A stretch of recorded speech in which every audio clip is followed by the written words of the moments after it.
Hi guys! For today's episode, ito, kakatapos lang ng trabaho ko at ngayon nga, sobrang pahirapan na talaga ang paghahanap ng trabaho dito sa Canada.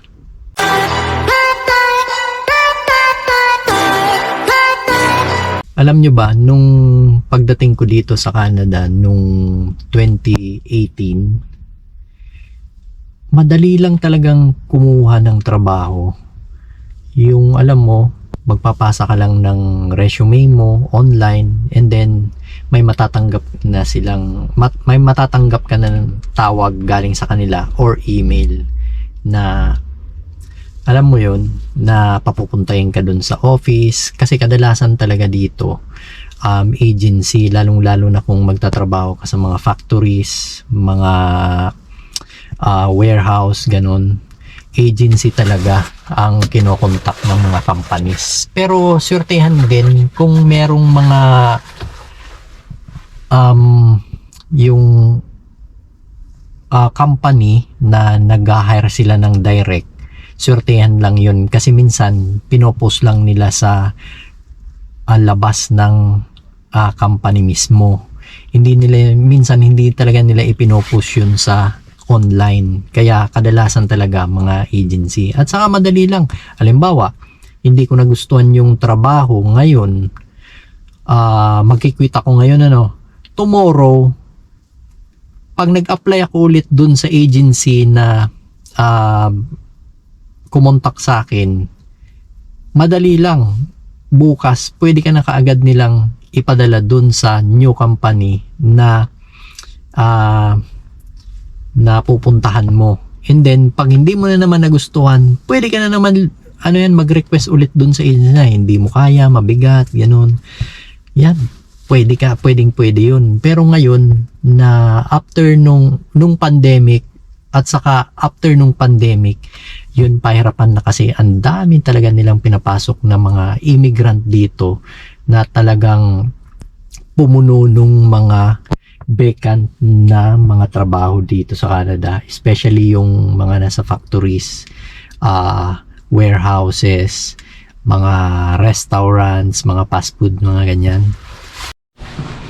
Ayun na nga, pahirapan na nga ang paghahanap ng trabaho ngayon kasi dahil nga dun sa maraming pinapasok dito na mga student visa at pagkatapos ng mga program nila na pinag-aralan nila, mabibigyan sila ng yung temporary working visa.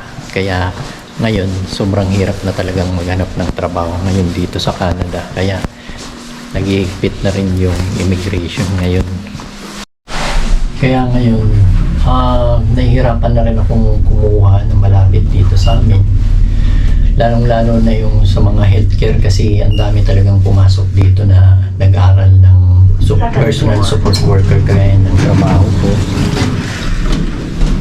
Talagang pahirapan ng pagkuha ng trabaho ngayon kasi gusto ko na nga sanang lumipat dito sa malapit sa amin kasi nahihirapan na rin ako dun sa travel ko papunta sa trabaho kasi medyo malayo rin, is 45 kilometers one way lang yun.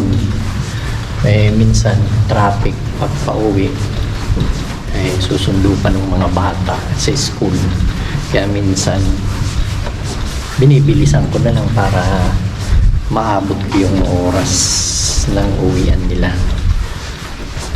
Yun lang ang gusto kong share sa inyo. Kaya yung mga nagpaplano po na pumunta po dito sa Canada at mag-aral, maging student visa, ayun, mahirap na po ngayong makakuha po ng temporary working visa. Dito na kami sa bahay. Parating lang namin. Mag-inilak yung mga bata kasi ngayon na sila. Pag halimbawa sunduin ko si YP, yan, sundo ko sila, umuwi na sila ng sarili nila dito sa bahay.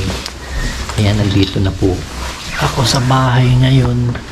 Ayan po, dito na lang po yung aking vlog. Dito ko na po tatapusin. Don't forget to like, comment, and share po sa aming page. And God bless. Bye-bye.